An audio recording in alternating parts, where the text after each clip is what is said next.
All right, future of Bitcoin for businesses. So about me, I'm Rami from Helsinki, Finland. Nice to meet you all. I'm currently building fintech, proptech, cleantech, and cybersecurity solutions at a company called Oivan. I have been a digital service entrepreneur since '98. I'm an old guy. And we have been involved in developing Bitcoin-related services since 2013, so for a long time. We have offices in 5 countries and close to 180 people in the company nowadays.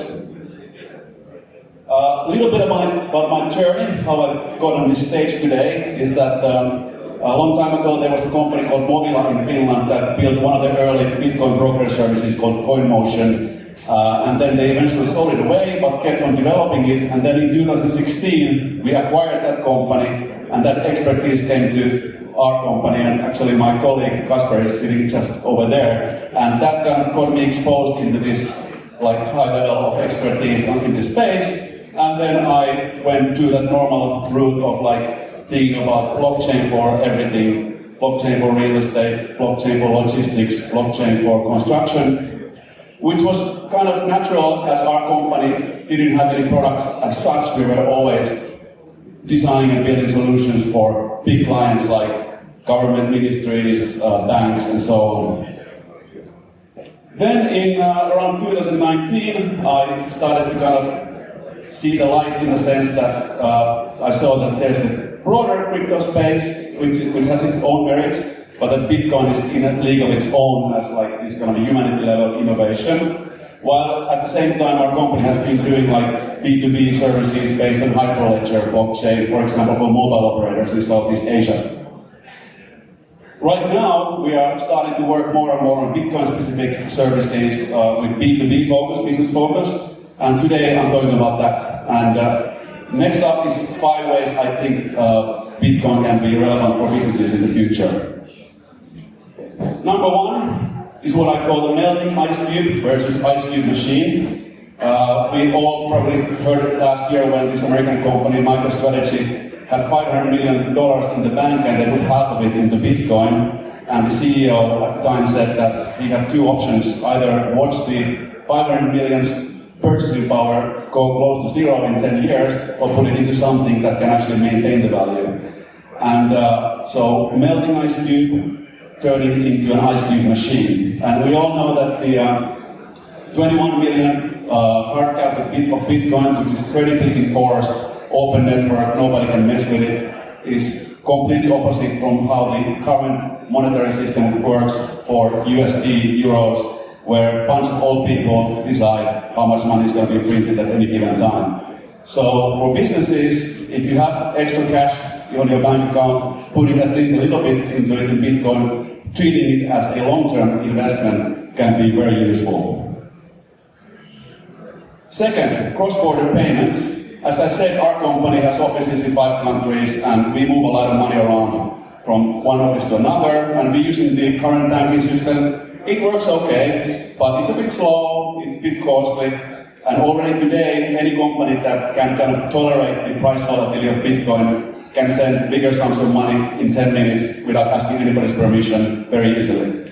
However, I think the more relevant for the next couple of years is going to be the absolutely fantastic development of the Lightning Network in the last year. Because this allows companies to also send, let's say, US dollars from one country to another without even having to know that Bitcoin is being used there. American startup called Strike is very successful in doing this. And for example, they were quite instrumental in the process that led El Salvador adopting Bitcoin as the legal tender.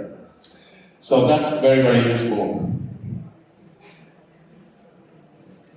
3, bankless neobank. There's 1.7 billion people in the world without a bank account right now, and many of them have small businesses. They might have a restaurant, they might be selling agricultural products, and if they have a smartphone, they can download a Bitcoin wallet, and they have basically the most sophisticated fintech app in the world at their disposal. So it's very good for accepting small payments, for everything, and then again, those entrepreneurs who decide to put some of that money saving away in Bitcoin can be quite happy, especially in these countries where inflation is very high, sometimes even hyperinflation. Like this year only, we had Venezuela, Zimbabwe, Sudan, Argentina, Lebanon, Turkey, you name it. Innovation supercharger. I believe that there's lots of innovation going on in the crypto scene, whether it's DeFi or NFTs. I believe that in over time, in a few years, 5 years, at some point, the best ideas will most likely find their footing and then put their roots in the Bitcoin blockchain because of the security reasons and the openness.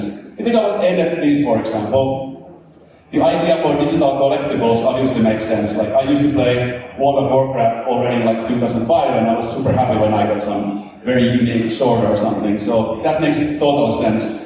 And current blockchains, let's say Flow or even Ethereum, which are newer, are very useful in this NFT space for now. But again, if you think about like creating generational wealth, like giving your NFTs to your grandchildren, you probably want to think about, is this blockchain going to be around in the next 20 years or 30 years or 100 years? And I think of all the projects in the world right now, Bitcoin definitely has the best chance to do that. DeFi is another good example. Lots of innovation going on there, but also lots of security issues. Every month, at least, we hear about 10 million, 50 million, 5 million, 200 million disappearing because of some kind of security issue or like a badly coded smart contract. So again, I think that the best ideas will be planted in the absolutely most secure blockchain in the world, which is Bitcoin. And we have cool companies like Sovereign, Hodl, which is one of the sponsors here, are already doing good stuff there. And finally, best savings app. Already many kind of fintech companies are offering like Bitcoin saving as one feature, whether it's Robinhood or whether it's Revolut here in Europe, where you can kind of turn your euros into Bitcoin. Not really, but like you're not actually owning the Bitcoin, but you can still kind of speculate with the price. So it's going to the right direction. But at the same time, most of the legacy financial companies are very much like either against it or like waiting on the sidelines. And we think that that's a huge opportunity for us here in this conference, that at some point they will have to jump on board. And that's why our company, I'm actually happy to announce for the first time to the world that we are working on a service called Hatch, which is a plug-and-play, B2B friendly, white label, like a Bitcoin savings application that you can integrate with an existing banking app or run as a standalone service. And how do we go forward? I think that Bitcoin is like a once-in-a-humanity type of innovation. I was like starting my career after university when like the mobile internet boom was very hot, like 99, 2000. And I really think that we are, in Bitcoin we are in the same level as like when people learned to use fire productively, or when we figured out how to use zero in mathematics, or when we started to use electricity and internet, so on. So Bitcoin is right up there with those amazing innovations. At the same time, Bitcoin is often viewed as too old, too clunky, boomer coin, not fast enough, all these things. And there's truth to it, but there's also a good reason, because if Bitcoin wants to be the most secure, most open network, there has to be trade-offs. However, now with the extremely fast growth of these second layer technologies like Lightning Network, I think that it's good for all of us to kind of at least keep it in mind that maybe some of the great ideas could still be planted into Bitcoin.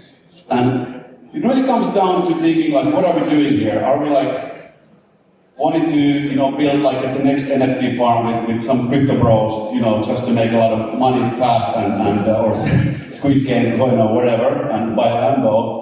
Or are we actually trying to push humanity going forward? Are we trying to push the way businesses can move forward in the future? And I think the goal should definitely be that we want to build a fair, open, and empowering system where every human being on this planet, every small business on this planet, every big business on this planet, and we want to leave the old oppressive legacy system far behind. Thank you.